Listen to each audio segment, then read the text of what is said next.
আশা করি সবাই ভালো আছেন। আবারও আপনাদের সামনে উপস্থিত হয়েছি নতুন ক্লাস নিয়ে। প্রথমে বলে নিতে চাই, আমরা আমাদের এই চ্যানেল থেকে জাতীয় বিশ্ববিদ্যালয়ে ভর্তি সংক্রান্ত সকল ক্লাস দিচ্ছি। তারই সাথে বিবিএ এবং এমবিএ এর সকল বর্ষের সকল বিষয়ের সকল টপিকের উপরে আমরা ক্লাস দিচ্ছি। তাই আমাদের চ্যানেলের সাথেই থাকুন, চ্যানেলটি সাবস্ক্রাইব করে রাখুন এবং সাথে থাকা বেল আইকনটি ক্লিক করে রাখুন, যাতে করে পরবর্তী ক্লাসগুলো আপনারা সহজেই পেয়ে যান। আজকে আমরা যে প্রশ্নটি নিয়ে বা যে অঙ্কটি নিয়ে আলোচনা করব সেটা অনার্স প্রথম বর্ষের হিসাব বিজ্ঞানের নীতিমালা বিষয়ের একটি অঙ্ক, যেটা নাকি জাবেদা সংক্রান্ত অঙ্ক। আর এই জাবেদা সংক্রান্ত অঙ্কগুলো আপনারা যারা হিসাব বিজ্ঞান এবং ফিনান্স ও ব্যাংকিং বিভাগের আছেন তারা পাবেন তৃতীয় অধ্যায়ে। সাথে সাথে এই জাবেদার অঙ্কগুলো ব্যবস্থাপনা বিভাগের যারা আছেন তারাও তৃতীয় অধ্যায়ে পেয়ে যাবেন। সো আমরা সরাসরি অঙ্কে চলে যাব। আমরা এখানে দেখতে পাচ্ছি এই অঙ্কটি অনেকগুলো বছরে এসেছে।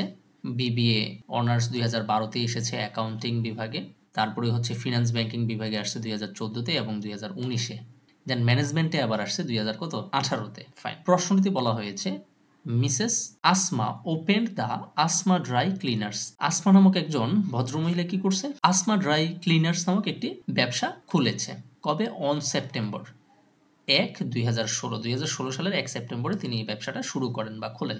ডিউরিং দ্য ফার্স্ট মান্থ, প্রথম বছরে বা প্রথম বছর জুড়ে of operation the following transaction occurred, নিচের লেনদেনগুলো সংঘটিত হয়েছে।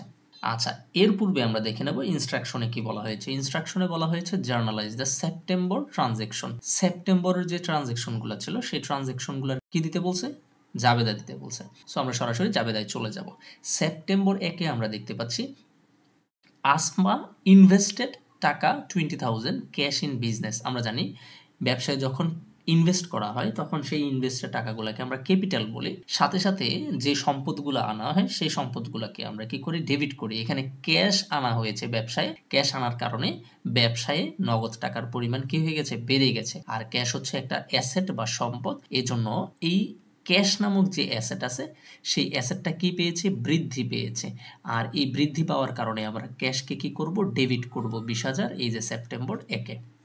সাথে সাথে এই টাকাটাই আমরা কি হিসেবে দেখতেছি? ক্যাপিটাল হিসেবে দেখতেছি। সো আমরা জানি ক্যাপিটাল যখন বৃদ্ধি পায় তখন কি হয়? ক্রেডিট হয়। এজন্য ওনার্স ক্যাপিটাল কি হবে? ক্রেডিট হবে 20,000।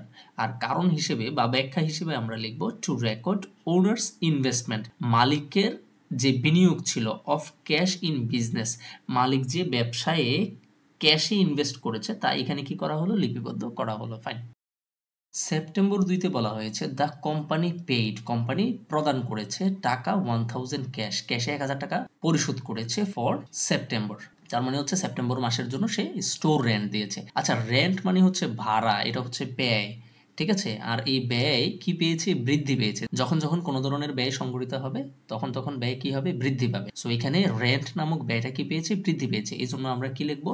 রেন্ট এক্সপেন্স কি? ডেবিট। কারণ আমরা জানি ব্যয় বৃদ্ধি পেলে কি হয়? ডেবিট হয় 1,000 টাকা সেপ্টেম্বর 2-তে। আর যেহেতু ক্যাশে পরিশোধ করা হয়েছে, ক্যাশ আমাদের থেকে চলে যাবে, মানে হচ্ছে ক্যাশ কমে যাবে। আর ক্যাশ হচ্ছে একটা সম্পদ, সম্পদ যখন কমে যাবে বা হ্রাস পাবে তখন কি হবে? ক্রেডিট হবে। এই জন্য ক্যাশ হচ্ছে কি? ক্রেডিট 1,000 টাকা। এবং কারণ হিসেবে আমরা লিখব two record paid September rent, সেপ্টেম্বরের যে রেন্ট পরিশোধ করা হয়েছে তা এখানে লিপিবদ্ধ করা হলো। ফাইন। সেপ্টেম্বর 3-এ বলা হয়েছে পারচেজ ওয়াশার অ্যান্ড ড্রায়ার্স 4 টাকা 25,000, মানে হচ্ছে 25,000 টাকার কি করা হয়েছে? ওয়াশার এবং ড্রায়ার কি করা হয়েছে? কিনা হয়েছে বা ক্রয় করা হয়েছে। কেন? তার প্রতিষ্ঠানিত ছিল কি? Asma dry cleaners. Okay. So সে ওই 25,000 টাকার যে ওয়াশার এবং ড্রায়ার্স ক্রয় করেছিল, তার মানে আমরা কি দিতে পারি? আমরা এটাকে ইকুইপমেন্ট বলতে পারি। কি বলতে পারি? ইকুইপমেন্ট। সো ইকুইপমেন্ট 25,000 টাকার ক্রয় করেছে, তার মানে ইকুইপমেন্ট হচ্ছে সম্পদ, সম্পদ যখন বৃদ্ধি পায় তখন কি হয়? ডেবিট হয়। তার মানে হচ্ছে আমরা ইকুইপমেন্টকে কি করতে পারি? ডেবিট করতে পারি। এই যে আমরা এখানে লিখেছি লন্ড্রি ইকুইপমেন্ট হচ্ছে কত? 25,000 ডেবিট। সাথে সাথে পেইং 10,000 ইন ক্যাশ, ক্যাশে দিয়েছি 10,000, তার মানে ক্যাশ আমাদের থেকে 10,000 চলে গেছে বা কমে গেছে। ক্যাশ হচ্ছে সম্পদ, সম্পদ যখন কমে যায় তখন ক্রেডিট হয়। এই যে ক্যাশ হচ্ছে কি? ক্রেডিট। ফাইন, 10,000। সাথে সাথে অ্যান্ড সাইনিং এই টাকা 15,000 6 মান্থ 12% নোট পেয়েবল। একটা নোট পেয়েবলে কি করা হয়েছে, সাইন করা হয়েছে, যে নোট পেয়েবলের পার্সেন্টেজ হচ্ছে 12% এবং এটার মেয়াদ ছিল 6 মাস। আচ্ছা, এইখানে আমাদের এটা নিয়ে কোনো চিন্তা করার দরকার নেই। আমাদের যে নোট পেয়েবলটা ছিল, যেটার মধ্যে আমরা সাইন করছি, সেটার মূল্য কত ছিল, 15,000। কেন? কারণ আমরা 25,000 টাকার জিনিস ক্রয় করে নগদে দিয়েছি 10,000, তাহলে আরো বাকি থাকে কত, 15,000। সেই 15,000-এর জন্য আমরা কি করেছি, নোট পেয়েবলে বা একটা নোটে সাইন করেছি।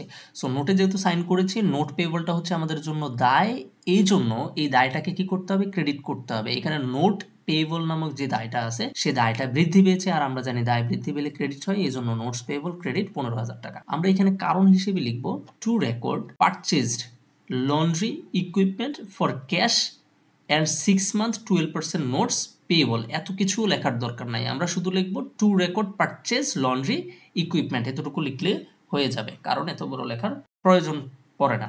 যাই হোক, আশা করি বুঝতে পেরেছেন। তারপরে আমাদের এখানে সেপ্টেম্বর 4-এ বলা আছে পেইড টাকা 2,400 for a 1 year accident insurance policy. 1 বছরের একটা ইন্স্যুরেন্স পলিসি কি করা হয়েছে, যার জন্য পেড করা হয়েছে 2,400 টাকা। সো যেহেতু ইন্স্যুরেন্স পলিসি করেছি কয় বছরের জন্য, 1 বছরের জন্য, কিন্তু আমরা এখানে আছি সেপ্টেম্বর মাসে, 1 মাস, কিন্তু 1 মাসের জায়গায় আমি কয় মাসের দিয়ে দিয়েছি, 12 মাসের। 1 ইয়ার মানে হচ্ছে 12 মাস, তার মানে পুরোটা টাকা কি দিলাম, আমি অ্যাডভান্স দিলাম। সো অ্যাডভান্স যদি কোনো খরচ আমি করি, তখন সেটাকে আমরা বলবো প্রিপেইড এক্সপেন্স। আর এখানে যেহেতু ইন্স্যুরেন্স দিয়েছি, এই জন্য আমরা এই এক্সপেন্সের জায়গায় আমরা কি লিখবো, প্রিপেইড ইন্স্যুরেন্স। প্রিপেইড ইন্স্যুরেন্স হচ্ছে আমার জন্য সম্পদ, আর সম্পদ বৃদ্ধি পেলে কি হবে, ডেবিট হবে। যখন কোনো ব্যয় অগ্রিম হয়, আবারও বলছি, ব্যয় তো সাধারণত ব্যয় ডেবিট হয়, কিন্তু কখনো যদি সেই ব্যয়টা আমরা অগ্রিম করে ফেলি বা কোনো ব্যয়ের টাকা আগে আগে আমরা পরিশোধ করে ফেলি, তখন সেটা আমাদের জন্য সম্পদ হয়ে যাবে। আর সম্পদ আমাদের জন্য কি হবে, ডেবিট হবে, কারণ প্রিপেইড ইন্স্যুরেন্স এখানে বৃদ্ধি পেয়েছে, এই জন্য ডেবিট হবে কত, 2,400 টাকা। এবং যেহেতু 2,400 টাকা ক্যাশে দিয়েছি, ক্যাশ আমাদের কমে যাবে। ক্যাশ হচ্ছে সম্পদ, সম্পদ যখন কমে যায় তখন আমরা কি করি, ক্রেডিট করি, এই জন্য ক্রেডিট করা হয়েছে 2,400। আর আমরা কারণ হিসেবে লিখব টু রেকর্ড পেইড 1 ইয়ার ইন্স্যুরেন্স পলিসি। 1 বছরের ইন্স্যুরেন্স পলিসি প্রদান করার যে ব্যাপারটা আছে, সেটা আমরা এখানে কি করেছি, লিপিবদ্ধ করেছি। ফাইন। দেন আমরা চলে যাব, এখানে যে 10 নাম্বারটা দেয়া আছে, সেপ্টেম্বর 10-এ বলা হয়েছে received a bill from the daily news for advertising the opening of the shop 500। আমি একটা বিল পেয়েছি, কি পেয়েছি, একটা বিল পেয়েছি। তার মানে হচ্ছে আমি যেদিন ব্যবসাটা শুরু করি, সেই শুরুর দিন আমি কি করেছিলাম, অ্যাডভার্টাইজিং বা বিজ্ঞাপন দিয়েছিলাম। সো বিজ্ঞাপন তো আমি দিয়ে ফেলেছিলাম, যেই বিজ্ঞাপনের টাকা এখনো কি করা হয় নাই, পরিশোধ করা হয় নাই। তাইলে অ্যাডভার্টাইজিং একদিকে ব্যয়, আরেকদিকে যেহেতু এটার টাকা এখনো পর্যন্ত পরিশোধ করা হয় নাই, তার কারণেই তো আমি বিল পাইছি। আর যেহেতু পরিশোধ করি নাই বা বিল পাইছি, তার জন্য এখানে আমাদের দায়ের সৃষ্টি হয়েছে। কিসের সৃষ্টি হয়েছে, দায়ের সৃষ্টি হয়েছে। সো আগে আমরা লিখবো অ্যাডভার্টাইজিং হচ্ছে আমার জন্য ব্যয়, ব্যয় যখন বৃদ্ধি পাবে তখন কি হবে, ডেবিট হবে। এজন্য দেখেন 10 তারিখে কি করা হয়েছে, অ্যাডভার্টাইজিং এক্সপেন্স ডেবিট, কত টাকা, 500 টাকা। সাথে সাথে আমরা বলছি যেহেতু আমরা বিল পেয়েছি এখনো পর্যন্ত টাকা দেই নাই, সো এই ডেইলি নিউজ যে পত্রিকাটা আছে, সেই পত্রিকার কর্তৃপক্ষ আমাদের থেকে কত টাকা পায়, 500 টাকা পায়। তার মানে আমরা ওই টাকাটা দিতে বাধ্য, বা পাওনা থাকে তখন আমরা সেটাকে বলি এপি বা অ্যাকাউন্টস পেয়েবল। আর অ্যাকাউন্টস পেয়েবল মানে হচ্ছে দায়, কারণ এই টাকাটা আমরা দিতে বাধ্য। আর আমরা জানি দায় বৃদ্ধি পেলে কি হবে, ক্রেডিট হবে। এখানে এই দায়টা, এপিটা কি পেয়েছে, অ্যাকাউন্টস পেয়েবলটা বৃদ্ধি পেয়েছে, এই জন্য আমরা অ্যাকাউন্টস পেয়েবলকে কি করব, ক্রেডিট করে দেবো 500 টাকা। কারণ হিসেবে লিখব two record received bill from daily news. Daily news থেকে একটা বিল কি করেছি, রিসিভ করেছি ফর অ্যাডভার্টাইজিং, অ্যাডভার্টাইজিংয়ের জন্য একটা বিল রিসিভ করেছি। বিল কখন পাই আমরা, যখন আমরা টাকা পরিশোধ করি না, তখন আমাদেরকে একটা বিল ধরাইয়া দেয়। ঠিক আছে, আশা করি বুঝতে পেরেছেন। সেপ্টেম্বর 20-এ বলা হয়েছে আসমা উইথড্র, আসমা উত্তোলন করেছে টাকা 700 ক্যাশ ফর পার্সোনাল ইউজ। আমরা জানি মালিক যদি প্রতিষ্ঠান থেকে ব্যক্তিগত ব্যবহারের জন্য কি করে, কোনো টাকা তুলে, তখন সেটাকে আমরা উত্তোলন বলি, উত্তোলন বা ড্রয়িংস বলি, ইংরেজিতে কি বলি আমরা, ড্রয়িংস। সো এখানে যেহেতু সেই ব্যক্তিগত ব্যবহারের জন্য বলাই হয়েছে পার্সোনাল ইউজ, তার মানে ব্যক্তিগত ব্যবহারের জন্য সে টাকা ব্যবসা থেকে তুলেছে, তাহলে আমরা ড্রয়িংসকে কি করব, ডেবিট করব। সাথে সাথে যেহেতু সে ক্যাশে টাকাটা তুলেছে, অর্থাৎ ক্যাশ নিয়েছে, সেহেতু আমরা কি করব, ক্যাশকে ক্রেডিট করে দেব। কেন? কারণ ব্যবসা থেকে সে 700 টাকা নিছে, তার মানে ব্যবসায়ের ক্যাশ টাকা কমে গেছে। ক্যাশ হচ্ছে সম্পদ, সম্পদ যখন কমে যাবে কি হবে? ক্রেডিট হবে। এজন্য আমরা লিখব ড্রয়িংস অথবা ওনার্স ড্রয়িংস কি ডেবিট কত টাকা? 700 টাকা। সাথে সাথে ব্যবসায়ের ক্যাশ কমে যাবে, ক্যাশ হচ্ছে সম্পদ, সম্পদ যখন কমে যাবে সেটা ক্রেডিট হবে। আমরা 700 টাকা ক্রেডিট করে দিলাম। কারণ হিসেবে লিখলাম two record withdraw cash for personal use, মানে হচ্ছে ব্যক্তিগত ব্যবহারের জন্য যে নগদ উত্তোলন করেছে সেটা আমরা এখানে লিপিবদ্ধ করলাম। এ হচ্ছে আমাদের 20 তারিখ। আমরা আমাদের সর্বশেষ ট্রানজ্যাকশন বা লেনদেনে চলে আসছে। এখানে সেপ্টেম্বর 30-এ বলা হয়েছে the company determined that cash received from laundry services. Laundry যে সার্ভিস দিছে, লন্ড্রি থেকে কি সার্ভিস দেয়? এই যে জামা কাপড় আয়রন করা, ধোয়া, ওয়াশ করা, এটা সেটা করা। সো সেই সার্ভিস থেকে সে কি করেছে? ক্যাশ রিসিভ করেছে ফর দ্য মান্থ ওয়ার টাকা কত? 5,000। 5,000 টাকা কি করেছে? সে রিসিভ করেছে। সো এটার জন্য আমরা একটা জাবেদা দিতে পারি। আমরা ক্যাশে রিসিভ করেছি কত টাকা? 5,000 টাকা। ক্যাশে রিসিভ করেছি কত? 5,000 টাকা, তাই তো? ওকে, ফাইন। তাহলে আমরা ক্যাশ যেহেতু রিসিভ করেছি, ক্যাশ বেড়ে যাবে, এজন্য ক্যাশকে আমরা কত টাকা ডেবিট করব? ডেবিট করব 5,000 টাকা। এতটুকু পর্যন্ত বোঝা গেল। সাথে সাথে এই যে 5,000 টাকা আমি পাইলাম, এটা কি আমার আয় হয়েছে না? সার্ভিস দেওয়ার কারণে কি হয়েছে? আয় হয়েছে। আমরা জানি আয় যখন বাড়ে তখন কি হয়? ক্রেডিট হয়। সো আমরা কি লিখবো? সার্ভিস রেভিনিউ কত টাকা? 5,000 টাকা ক্রেডিট। একটু বুঝেন, সার্ভিস রেভিনিউ আমরা ক্রেডিট করব কত টাকা? ধরেন এখানে 12,000 না, এখানে আমরা কত টাকা লিখবো? 5,000 টাকা। কত টাকা? 5,000 টাকা। তাহলে সার্ভিস রেভিনিউ কত টাকা? 5,000।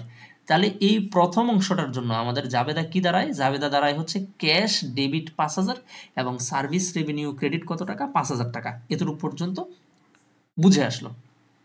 সাথে সাথে বলছে অ্যান্ড অন অ্যাকাউন্ট 7,000, মানে হচ্ছে আমি যে সার্ভিস দিয়েছিলাম সেখান থেকে ক্যাশে পেয়েছি 5,000, আরও কিছু সার্ভিস দিয়েছি, তবে সেটা বাকিতে কত টাকার বাকিতে? 7,000 টাকার সার্ভিস আমি বাকিতে দিয়েছি, যেগুলো টাকা এখনো আমি পাই নাই, ধারে। আচ্ছা, ধারে যখন আমি কাউকে সার্ভিস দেব, তার মানে হচ্ছে যাকে সার্ভিস দিয়েছি সে আমাকে টাকা দেয় নাই, অন্য কোনো না কোনো সময় সে আমাকে দেবে।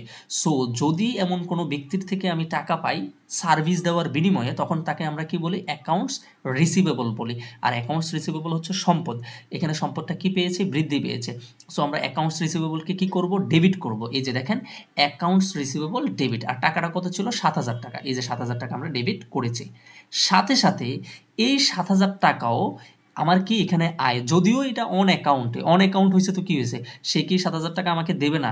আজ না হোক কাল দেবে। সো এর মানে হচ্ছে এই 7,000 টাকাও আমার জন্য কি আয়। আয় মানে হচ্ছে সার্ভিস রেভিনিউ। সো এখানে দেখেন সার্ভিস রেভিনিউ, আবার তাহলে কয়বার সার্ভিস রেভিনিউ? একবার অলরেডি সার্ভিস রেভিনিউ লিখেছি কত টাকা? 5,000 টাকা। তাহলে আরও একবার সার্ভিস রেভিনিউ আমরা লিখতে পারি কত টাকা? 7,000 টাকার, তাই তো? তাইলে সার্ভিস রেভিনিউ কয়বার লিখলাম? একবার এই ক্যাশের জন্য লিখলাম সার্ভিস রেভিনিউ একবার 5,000, আবার অ্যাকাউন্টস রিসিভেবল যে 7,000 ছিল সেটার জন্য সার্ভিস রেভিনিউ লিখলাম 7,000। এখন খেয়াল করে দেখেন, আমি একই নামের অর্থাৎ সার্ভিস রেভিনিউ নামের একটা দফা কয়বার লিখলাম? 2বার। সো এখন প্রশ্ন হচ্ছে 2বার কি লেখার দরকার আছে? না, লেখার দরকার নাই। একবার লিখে এই 5,000 এবং 7,000 দুইটা টাকা যদি আমি যোগ করে দিই, যোগ করে দিলে আমার টাকা কত হয়ে যায়? 12,000। সো আমি এই জন্য এখানে জাবেদায় সরাসরি সার্ভিস রেভিনিউ আমরা কত লিখতে পারি? সরাসরি এখানে এই 12,000 টাকা লিখতে পারি। আশা করি বুঝতে পেরেছেন। সো এখানে কারণ হিসেবে লিখব two record received cash and on account. তার মানে হচ্ছে আমি যে সার্ভিস দিয়েছি সেই সার্ভিসটা কিভাবে দিয়েছি? সার্ভিস দিয়ে কিছু ক্যাশে পেয়েছি আর কিছু ক্যাশে পাই নাই, তার মানে বাকিতে আমি কি দিয়েছি? সার্ভিস দিয়েছি। এটা আমরা এখানে লিপিবদ্ধ করলাম। সো এই হচ্ছে আজকে আমাদের এই অঙ্কের আলোচনা। আশা করি বুঝতে পেরেছেন। যদি কারো বুঝতে কোথাও সমস্যা হয় অবশ্যই কমেন্টের মাধ্যমে জানাবেন। আমরা আপনার কমেন্টের উত্তর দেওয়ার চেষ্টা করব অথবা পরবর্তীতে আবার বুঝিয়ে দেওয়ার চেষ্টা করব।